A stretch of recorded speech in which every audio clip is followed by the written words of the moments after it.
Розпочнемо з того, що на Херсонщині в селищі Таврія Скадовської громади окупанти висадили алею пам'яті загиблим у Крокус-Сіті Холі. Зазначається, що, зокрема, ось цю висадку робили волонтери Єдиної Росії, учасниці так званого жіночого руху Єдиної Росії.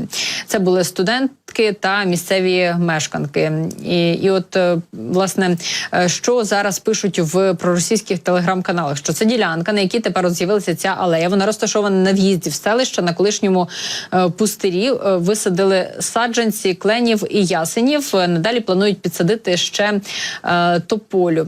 Проте, ви знаєте, це не єдине, чим займаються окупанти. От, зокрема, на тимчасово окупованих територіях нині дуже багато почали говорити про мобілізацію. Зокрема, на території Запорізької області окупанти проводять мобілізаційний облік військовозобов'язаних. Про це повідомив голова Запорізької ОВА Іван Федоров. Він зазначив, що військкомати відкриті в усіх районах, і вони відкриті вже майже півроку, як росіяни масово проводять ось цей переоблік всіх військовозобов'язаних на тимчасово окупованій території. Під час кожного звернення наших мешканців до будь-якого державного органу їм вручають повістку та ставлять на військовий облік. Власне, не можна сказати зараз, що розпочата прямо масштабна мобілізація. Це те, на чому наголошує пан Іван Федоров. Проте можна сказати, що мобілізаційний облік таки розпочато. Ну і те, що ми бачимо зараз на своїх екранах, це, власне, указ, який підписав Пушилін про призов на так звану службу 18-річних мешканців тимчасово окупованих територій. Мова про окуповані території України, про так звану ДНР. Там розпочався призов українських громадян 94 по 2006 роки.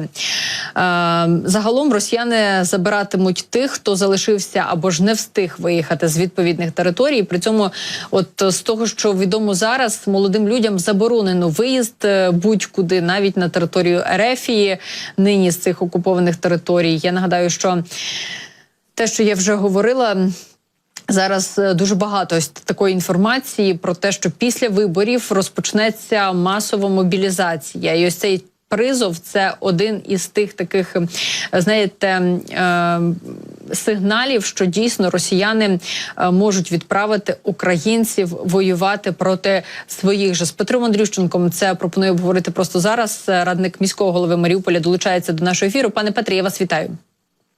Вітаю вас, слава Україні! Героям слава! От скажіть, будь ласка, яка ситуація з тим так званим призовом на тимчасово окупованих територіях, зокрема в Маріуполі? І якщо цей призов, якщо він розпочнеться з 1 квітня, чи дійсно ми можемо очікувати, що цих молодих людей їх відправлять на війну з Україною? І чому, ще такий цікавий момент, чому цим призовникам заборонено виїзд, зокрема, і на Росію? Ну, почнемо. Так, 1 квітня, початок призова. Наскільки вірогідно, що вони опиняться на фронті? Ну, 99,9%. Так воно і буде. В принципі, це і є та сама мобілізація, яку вони скривають. Тобто, де юре це не мобілізація, де-факто ми розуміємо, що це є прямі мобілізаційні заходи, про те, що ми казали, з вами розмовляли не дарма. Маріуполь і всі окуповані території, не лише Маріуполь, було включено в склад Южного воєнного округу, як він називається. Тепер повністю він підпорядковується російським законом, правилам нормативної документації і таке інше.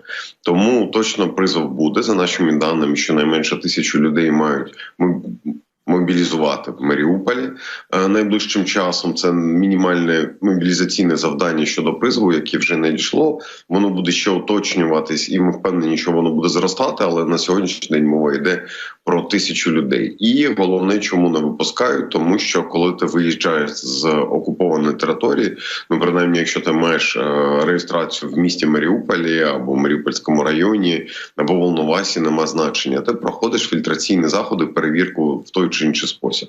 Тобто, скільки б там росіяни не розповідали, що Росія тут назавжди, що Донецька наша область – це так звана ДНР і таке інше, що це частина Росії, принаймні на кордоні, на природньому кордоні між Україною і Росією досі діють фактично прикордонні пункти, досі працюють прикордонники, і всі виїжджаючі чоловіки і жінки також проходять перевірку. Ну, чоловіки більш прискрипливо, ясна річ, особливо зараз.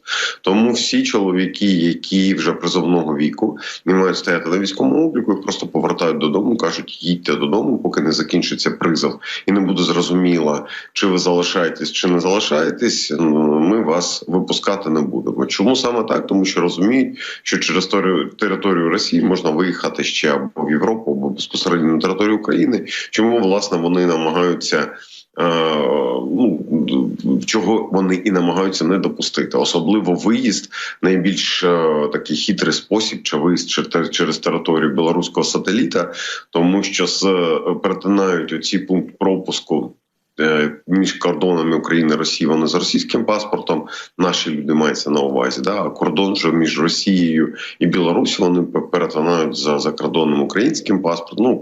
Там складні схеми, не буду все розповідати, як воно діє, поки воно діє, але факт залишається фактом, що людей просто не випускають, їх розвертають додому, особливо якщо вони вирішили їхати перший раз. Той, хто катається, ще якось проскокує, але знову ж таки, з 1 квітня почнуться призовні заходи безпосередньо, і вся ця історія взагалі зупиниться. Чоловіків там до 30 років перестануть випускати взагалі.